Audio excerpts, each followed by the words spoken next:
2010 lagi nak buat litar ni. Janjinya. Dah. Janji nak 2010 buat lagi nak buat litar, litar. Cek 2010. tengok. Betul. Tapi cerita ni main pula ni. Sebab apa tu? Sebab timbul budak merempik. Dia kata aku boleh jadi tak okey lagu ni. Esko jawab lagu ni aku boleh.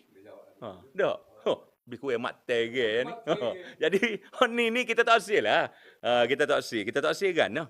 Contoh tadi Kota Lama ada menegur soal rempik di airport. Dah, dia menegur. Baru ni lah. Maknanya tegur tu kerana orang luar nampak gambaran tu seolah-olah generalisasi orang kata. Jadi kita tak hasil. Orang luar ni kadang-kadang dengan Kelantan ni dia nampak salah sikit Kelantan. Refleks dia kata. Betul. Jadi sebagai rakyat Kelantan, kita pun malu. Malulah. Malu. Jadi kita cari jalan untuk mempertahan. Jadi untuk mempertahankan benda ni, kita cuba cari jalan kenapa kita pergi kepada punca. Contohnya, rempik. Apa jadi merempik ni? Tak, kerajaan negeri nampak, okey, nak rempik, nak selesai rempik, kita buat litar. Buat litar. Dia kata, biar budak rempik. Cerita litar, Fendi, bukan hari ni. Bukan 2020 ni. 2010 lagi nak buat litar ni. Janjinya. Dah. Janji 2010 lagi nak buat litar. 2010. Cek tengok. Betul. Tapi cerita ni main pula ni. Sebab apa tu? Sebab timbul budak merempik. Apa yang dibangkitkan oleh Kota Lama tadi, dia tak say budak-budak ni merempik, orang kata mencacatkan. Betul. Pelancong mari tengok, lagu ni budak Kelantan. Duk rem mutu di Kawasan airport. Kalau sebenarnya, airport ni bukan hari ni tempat budak-budak lepok. Sejak dulu lagi. Sejak dulu lagi. Tak. Betul. Sejak dulu lagi. Tak apalah bagi kita. Tapi apa yang jadi kita ni? Sebab kita tidak ada taman rekreasi. Yes. Ini yang disebut dari titah.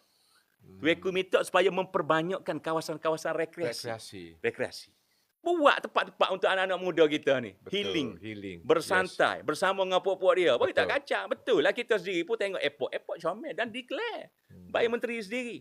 Tak. Airport yang paling Local moden. airport yang paling moden, yang paling comel. Dan kita bangga tempat kita. Betul. Dan bila bangga gini, kita kena ucap terima kasih lah. Betul. Terima kasih kepada Kerajaan Air Persekutuan. Terima kasih kepada PMX. Terima kasih kepada Datuk Seri Najib. Tak. Asalnya idea dia. Ya. Terima kasih kepada Kerajaan Negeri yang turut bersama. Tak. Betul. Jadi hal-hal ni kita kolaborasi bersama. Terima kasih kepada Anthony Lok.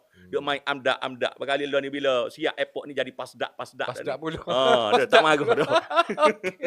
Alah, kau orang sedap benar ni. Jadi hak ni kita nak supaya dalam dewan ni, dewan medan untuk dengar. Untuk dengar Gabriel pembangkang nak royak. Masa yang diberikan cukup terhad tu tak termasuk kocang. Hak kocang ramai Fendi. Betul. Tambah-tambah kalau galah berkocak. Lagilah nak kocak. Ganggu banyak. Minat. Berkali minat nak kena. Minat nak kena tapi tidak ada masalah bagi kita. Apa yang kita nak royak ini mewakili rakyat. Betul. Cuma sedikit terkilan lah apabila masa yang singkat banyak benda nak royak. Betul. Nak royak. Lagipun katalah ketua pembangkang dia bagi 15 minit. Kota Lama 10 minit. Nenggiri 10 minit. 35 minit dalam tempoh 4 hari ya Fendi. Allahu Akbar. Bayar ke? Boleh berbahas. Bismillah dia makan tempoh sekali kan.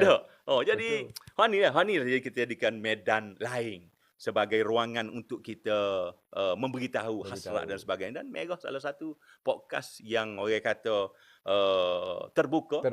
Kita nak kecek gapo. Betul. Betul. Dan tadi ada beberapa perkara yang sempat disebut dan ada beberapa perkara yang tidak sempat disebut. Yang sempat disebut ialah berkaitan dengan manifesto. Manifesto tadi sempat disebut. Dalam manifesto tu kita huraikan berkenaan dengan pertaniannya, berkaitan dengan taraf hidupnya, berkaitan dengan pendidikannya. Pendidikan maknanya bila KJM meletakkan percentage kejayaan. Jadi kita persoal, kalau rasa dah berjaya, dah apa isu belakang ni masih ada.